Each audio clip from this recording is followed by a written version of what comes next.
5 बहनें और उनका भाई एक छोटे से पहाड़ी गांव में, जहां बर्फीली हवाएं और घने जंगल हमेशा रहस्य छिपाए रहते थे। 5 बहनें और उनका एक छोटा भाई रहते थे।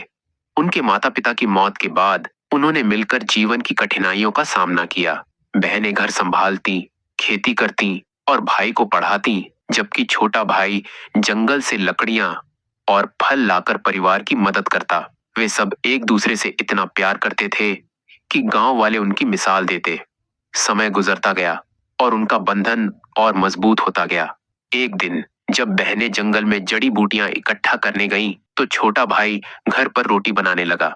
गलती से चाकू से उसकी उंगली कट गई और खून की कुछ बूंदें आटे में गिर गईं। वह डर गया और इसे छिपाने के लिए रोटियां सेंक दी। शाम को बहनें लौटी और रोटियां खाईं। वे बोली, आज की रोटियां इतनी स्वादिष्ट क्यों हैं? ऐसा लगता है जैसे कोई जादू हो। छोटा भाई मुस्कुराया, खुश कि वे संतुष्ट हैं, लेकिन रहस्य उसके दिल में दबा रहा।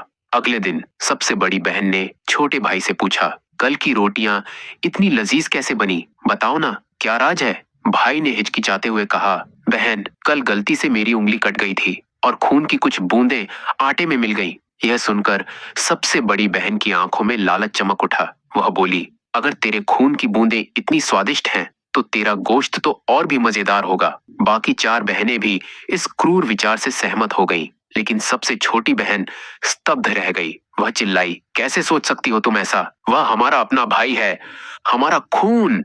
सबसे बड़ी ने योजना बनाई, हम उसे बहला फुसलाकर जंगल ले जाएंगे, शादी का झांसा देकर और फिर मारकर उसका गोश्त खा लेंगे। 4 बहनें सहमत हुईं, लेकिन छोटी बहन का दिल टूट गया। छोटी बहन अपने भाई को बचाने की कोशिश करती, लेकिन 5 बड़ी बहनों के सामने असहाय। बड़ी बहनें भाई से बोली, हमने तेरे लिए एक अच्छी दुल्हन ढूंढ ली है, चल हम तुझे उसके पास ले चलें। भाई खुश हो गया और उनके साथ चल पड़ा। जंगल में पहुंचकर वे अचानक उस पर टूट पड़ी, उसे एक चट्टान से बांध दिया और मारने की तैयारी करने लगी। भाई रोया, बहनों, यह क्या कर रही हो? मैंने तुम्हारा क्या बिगाड़ा? लेकिन वे नहीं मानी। छोटी बहन को मजबूरन तीर चलाना पड़ा, लेकिन भाई ने गुप्त रूप से प्रार्थना की कि तीर सीधे दिल में लगे ताकि पीड़ा खत्म हो। बहनों का क्रूर कृत्य और गाने वाली बांसुरी। 4 क्रूर बहनों ने भाई के शरीर को टुकड़ों में काटा और गोश्त पकाया, जबकि छोटी बहन दुखी होकर देखती रही।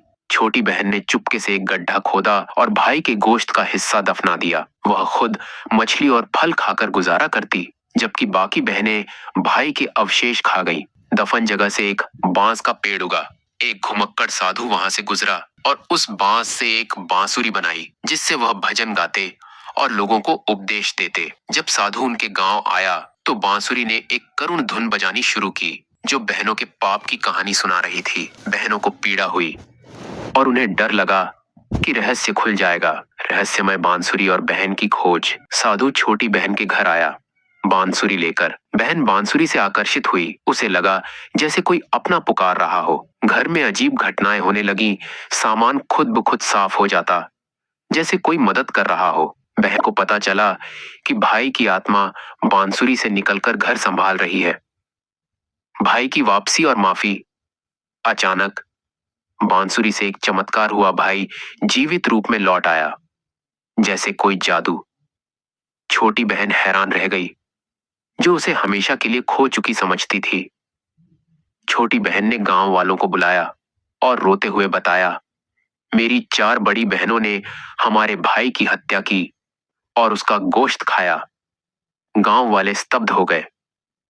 भाई के पुनर्जीवन की खबर सुनकर 4 बहनें डर गईं। गांव वाले गुस्से में उन्हें गांव से निकालने लगे, लेकिन भाई ने देखा अपनी बहनों की हालत और आगे बढ़कर बोला, मैं उन्हें माफ करता हूं। वे मेरी बहनें हैं, पश्चाताप से बदल सकती हैं। गांव वाले प्रभावित हुए और बहनों ने गहरा पछतावा किया। परिवार फिर से एक हो गया, प्यार और क्षमा के साथ। कहानी का संदेश, लालच परिवार के बंधन को तोड़ सकता है,